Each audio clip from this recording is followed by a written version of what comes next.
चरणकमलोभ्यो नमः। श्रीगुरुदेवाय नमः। श्रीमते निम्बार्काचार्य नमो नमः। भवानी शंकरो वन्दे श्रद्धाविश्वासस्वरूपिणो यां भिराविना न पश्यन्ति सिद्धः स्वन्तस्थमीश्वरम्। वन्दे बोधमयं नित्यं गुरुशङ्कररूपिणं यमाश्रितो हि वक्रोऽस्मि चन्द्रः सर्वयत्र वन्दयते। सीतारामगुणग्रामं पुण्यारण्यो विहारिणो वन्दे सिद्धविज्ञानो कवीश्वरकपीश्वरो।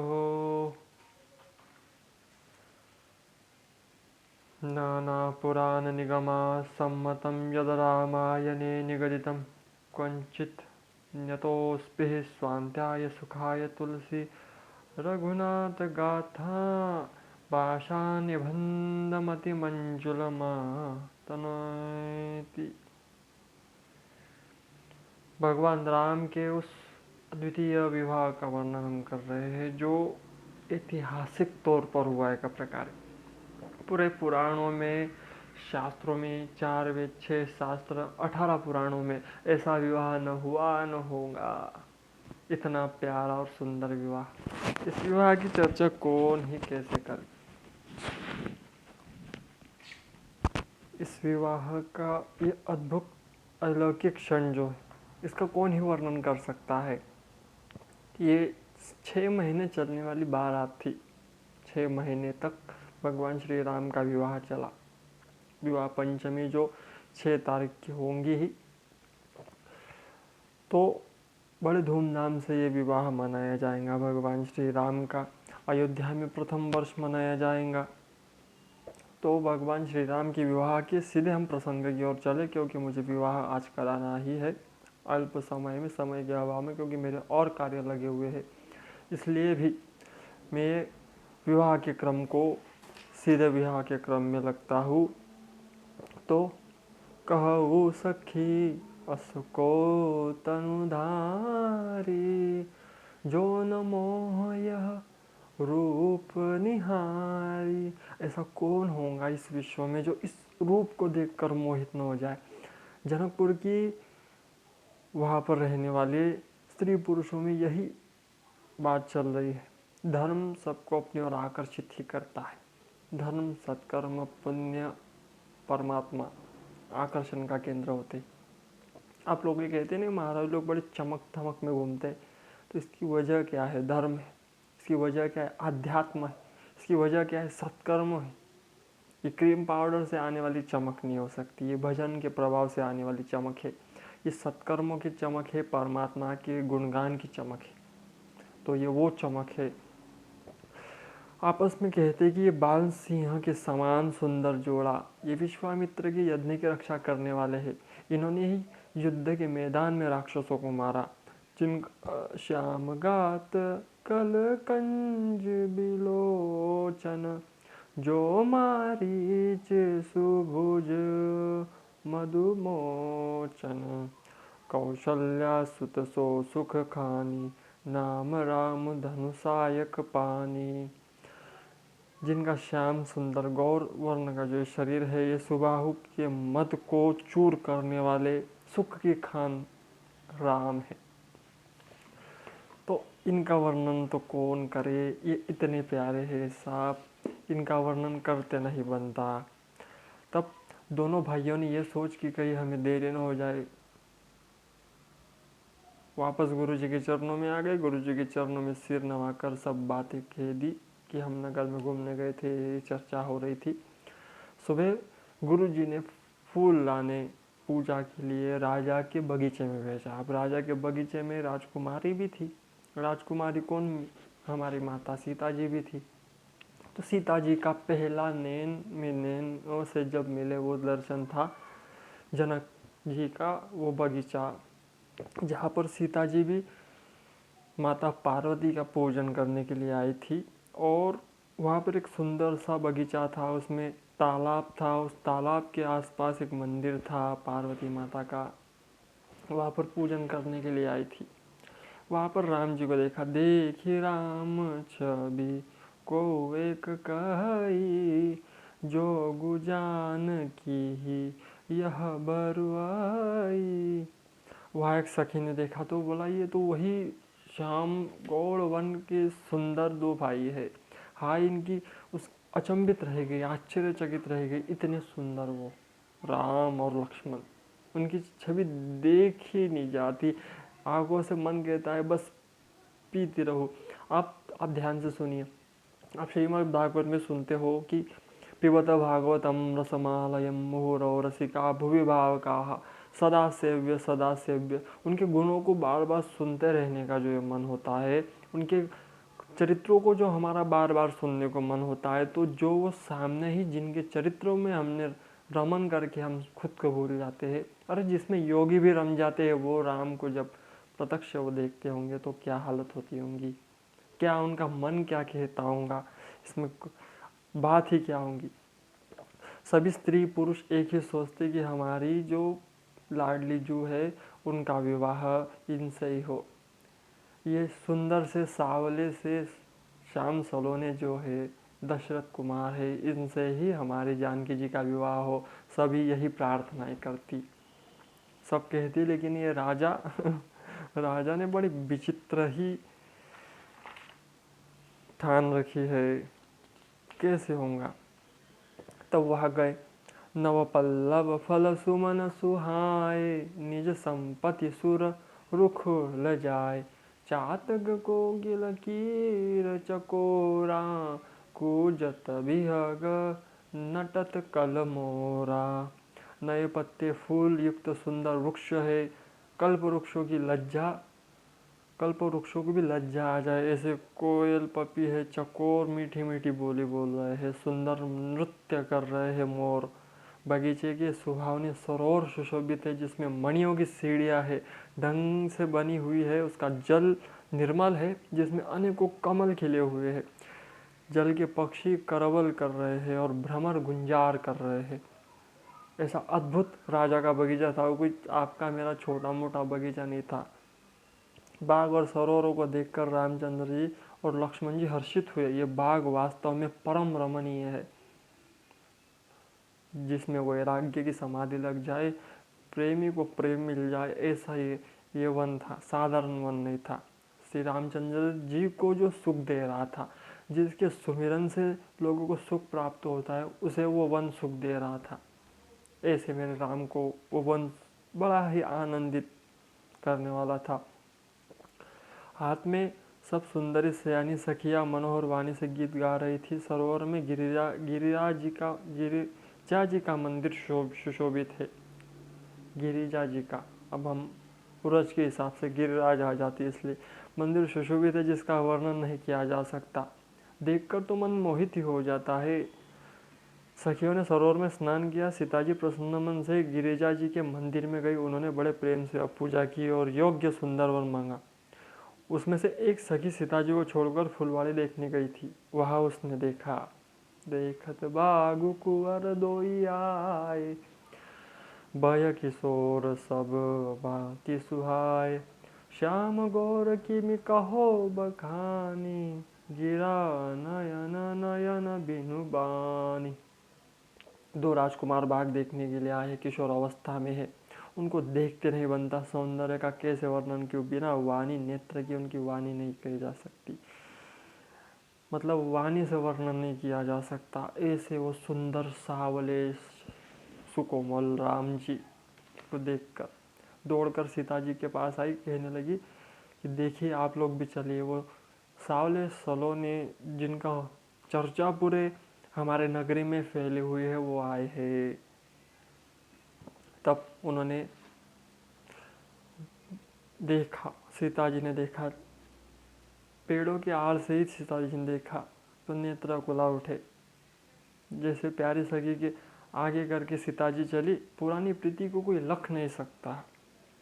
नारद जी के वचन स्मरण करके सीता जी मन में प्रीति उत्पन्न हुई। वे चकित होकर सब ओर से देख रही है, मानो मृगछैनी इधर उधर देख रही हो। कंकन के हाथों में करधनी पाए जब सुंदर श्री रामचंद्र जी के हृदय में विचार लक्ष्मण कहते, ऐसी ध्वनि आ रही है। रामचंद्र जी कह रहे हैं यहाँ पर एक बात, कि मानहु मदन दुदुम्भिदिनी मान मनसा विश्व विजय कर कीनी। ऐसी ध्वनि सुनाई दे रही लक्ष्मण, मानो कामदेव को विजय करने वाली हो। ऐसी ध्वनि मेरे कानों में पड़ रही पायजेब की।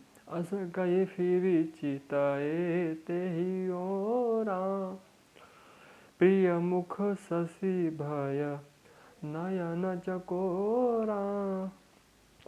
ऐसा कहकर राम जी फिर कर देखा तो सीता जी का मुख रूपी चंद्रमा को निहारने लगे।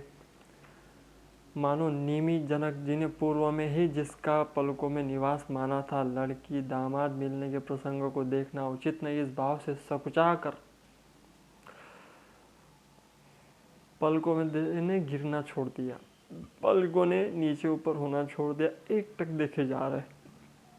सच्चे प्रेम की पहचान कहाँ से होती है पता है? नयनों से। ये आंखों से पता चलता है। व्यक्ति का क्रोध भी आंखों से नजर आता है, प्रेम भी आंखों से नजर आता है, काम भाव भी आंखों से नजर आता है।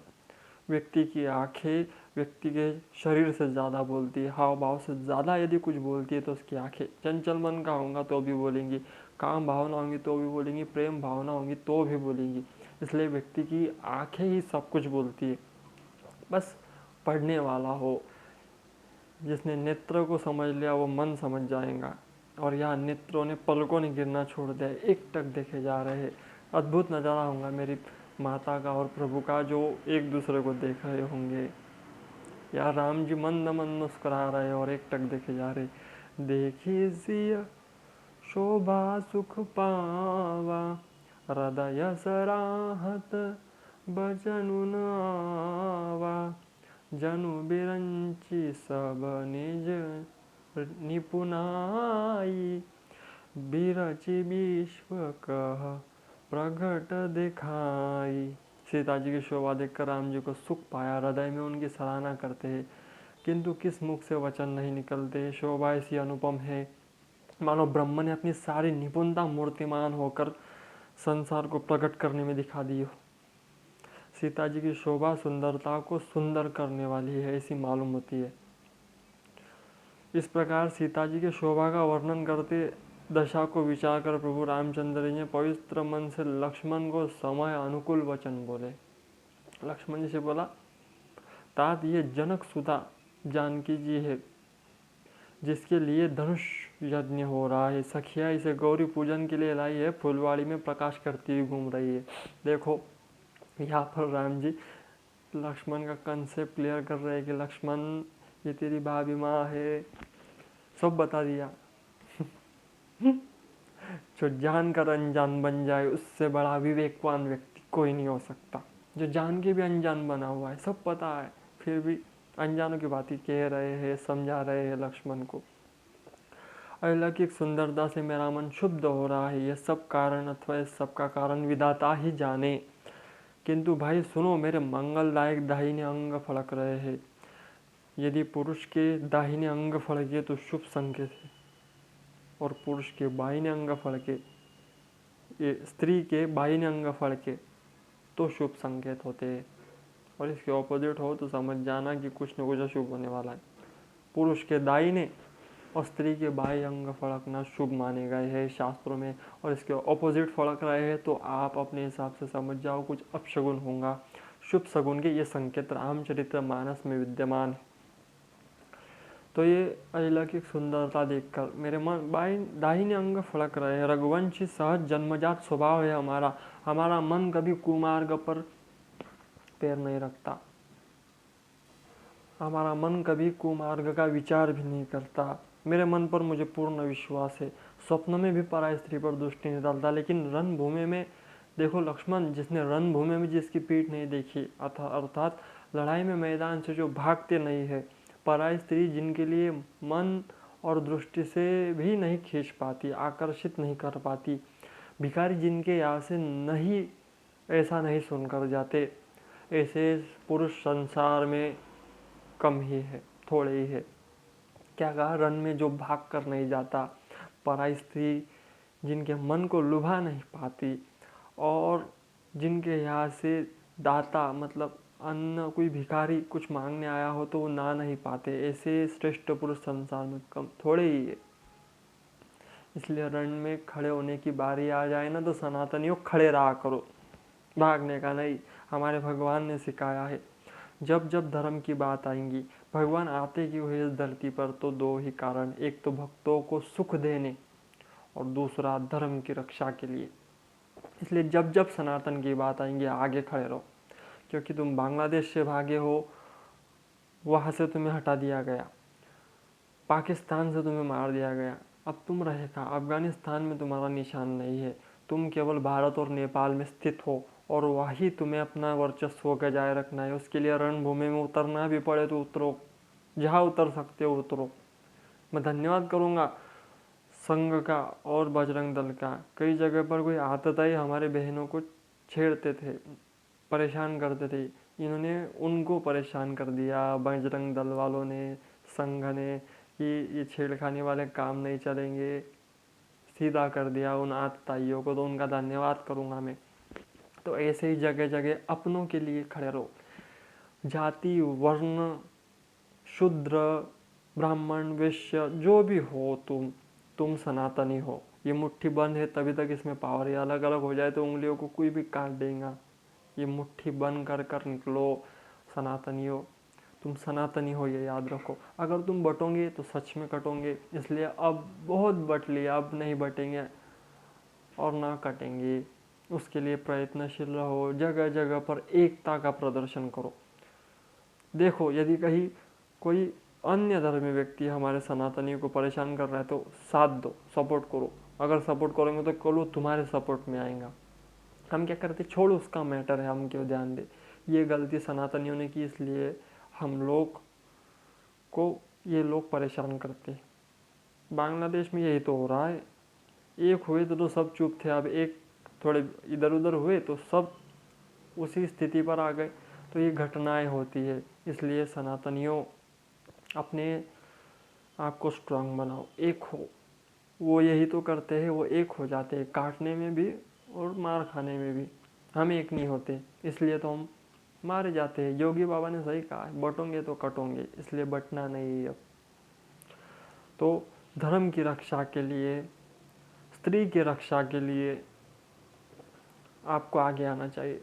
रणभूमि से पीछे नहीं हटना सनातनियों, रणभूमि से पीछे नहीं हटना, राम तुम्हारे साथ रहेगा। तो ऐसे श्रेष्ठ पुरुष संसार में कम ही है। श्री राम जी छोटे भाई से बात कर रहे हैं तो सीता जी के रूप में लुभाया हुआ उनके मुख कमल छवि रूप मकरंदों को भौरे की भांति पी रहा है। दोनों एक दूसरे को देख रहे हैं, लेकिन चकित होकर एक दूसरे को देख रहे हैं। पलकों ने गिरना छोड़ दिया, इतने प्यारे एक दूसरे को देख रहे थे, लेकिन फिर ध्यान आया माथे पर तिलक राम जी के सुंदर सा लगा हुआ है, पसीने के बूंदे शोभायान है, कानों में सुंदर आभूषण पहने हुए हैं, टेढ़ी घुंघराले बाल, लाल लाल कर कमल और रत्नाले लाल नेत्र, ऐसे सुंदर राम जी है। थोड़ी नाक गाल बड़े सुंदर है, हंसी की शोभा तो मन को मोह लेती है। मुख की ऐसी छवि देखकर कहीं नहीं जाती जिसे देखकर कामदेव भी लजा जाए, ऐसे मेरे राम है। कामदेव की भी लज्जा आ जाए कि ये क्या है, कि इतने प्यारे मेरे राम है। तो राम जी की छवि का वर्णन करने में रहा तो मैं यही रह जाऊंगा।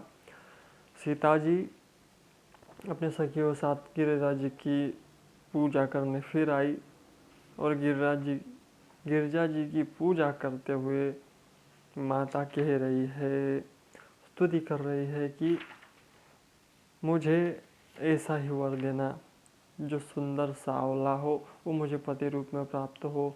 जय जय जय गिरिराज किशोरी।